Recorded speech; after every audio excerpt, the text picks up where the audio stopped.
Welcome back to my channel. मेरे YouTube channel में आप सभी लोगों का स्वागत है। तो आज का मैंने वीडियो है ये सारनाथ काशी अथवा बनारस के जो जनपद मुख्यालय से गदौलिया चौराहे से भगवान विश्वनाथ टेम्पल से 10 किलोमीटर या 13 किलोमीटर दूर पड़ता है। ये बौद्ध एवं हिंदू तीर्थ स्थल है।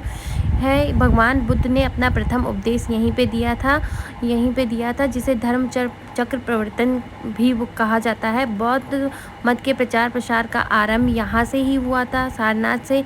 ये स्थान बौद्ध धर्म के 4 प्रमुख तीर्थों में से एक है। इसके साथ ही सारनाथ को जैन धर्म और हिंदू धर्म में भी महत्व प्राप्त है। जैन धर्म ग्रंथों में इसे सिंहपुर कहा जाता है और माना जाता है कि जैन धर्म के 11वें तीर्थंकर शेषनाग का जन्म यहाँ से थोड़ी दूर पर हुआ था। उनका एक मंदिर भी है, सारंगनाथ महादेव का मंदिर भी है, जहाँ सावन के महीने में हिंदुओं का मेला लगता है। वहाँ पर तो जा नहीं पाए क्योंकि बनारस में उस टाइम जल बहुत भरा हुआ था। सारनाथ में अशोक का चतुर्मुख सिंह स्तंभ, भगवान बुद्ध का मंदिर, धार्मिक स्तूप, चौखंडी स्तूप, राजकीय संग्रहालय, जैन मंदिर, चीनी मंदिर, बुलुंग धनकुटी, नवीन विहार, बहुत सारे स्थल हैं। और भारत का राष्ट्रीय चिन्ह यहीं के अशोक स्तंभ से लिया गया है। और सारनाथ का जो प्राचीन स्थान था वो ऋषि पतन था। पतन का मतलब होता है मृगदाव, हिरणों का जंगल। ऋषि पतन से तात्पर्य ऋषि का पतन है।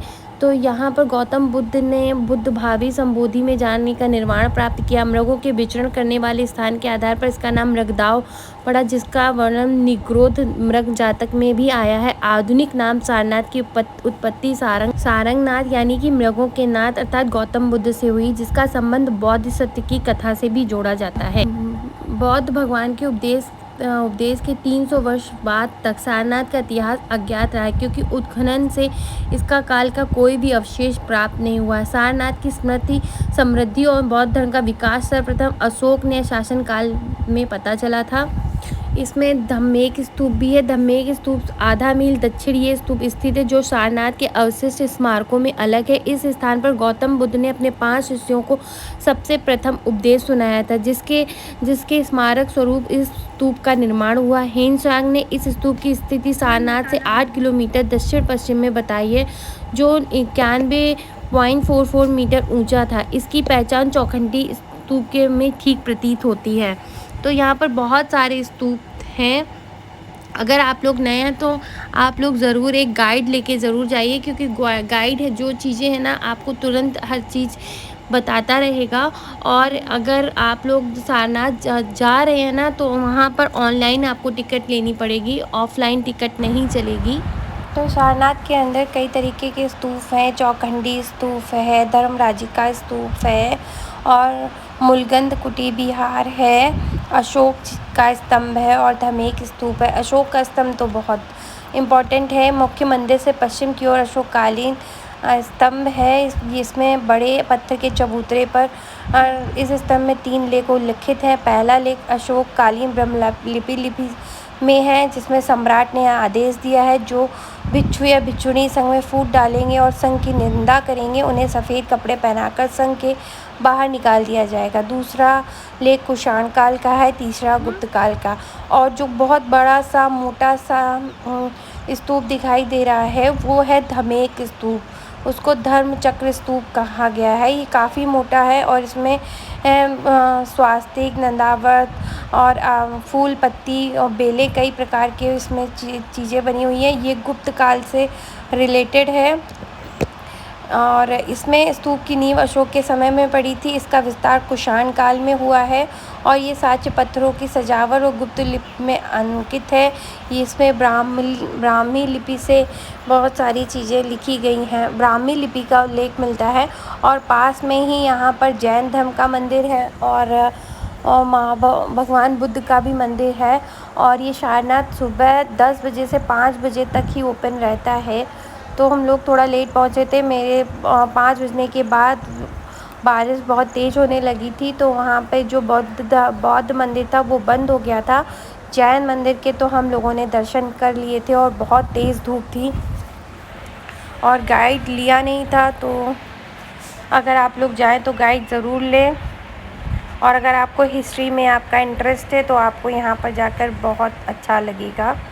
तो काफ़ी चीज़ें मैंने कवर की हुई हैं इसमें।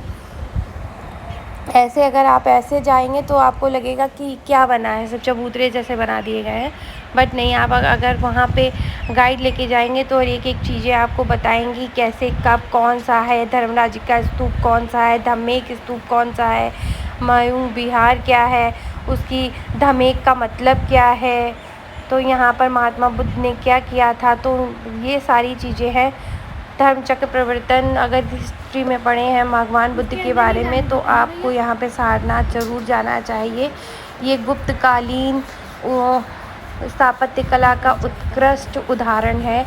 ये है पंचायतन मंदिर, और काफ़ी ऐसी चीज़ें ऐसे बने हुए थे। तो ये खुदाई में जो चीज़ें प्राप्त हुई हैं उनके ही मोटे मोटे स्तंभ हैं। तो इससे आप लोग देख सकते हैं कि उस ज़माने की जो स्थापत्य कला थी वो कितनी उत्कृष्ट थी। तो यहाँ पर देखिए भगवान कुछ बौद्ध लोग बैठे और यहाँ पर अपना जो पूजा पाठ था वो भी कर रहे थे। तो मैंने उनकी भी मतलब उनको अभी वीडियो बनाया था। इसके बाद हम लोग, बारिश बहुत तेज़ होने लगी थी, पास में ही एक म्यूज़ियम है, म्यूज़ियम में फ़ोन जाने नहीं देते हैं। तो यहाँ पर है जैन भगवान का मंदिर। जैन भगवान पर बौद्ध धर्म के जैन धर्म के 11वें तीर्थंकर शेषनाग का भी जन्म यहाँ पे हुआ है, और यहाँ पे उनका मंदिर भी है। और सारनाथ से जो मेन स्तूप लिया गया था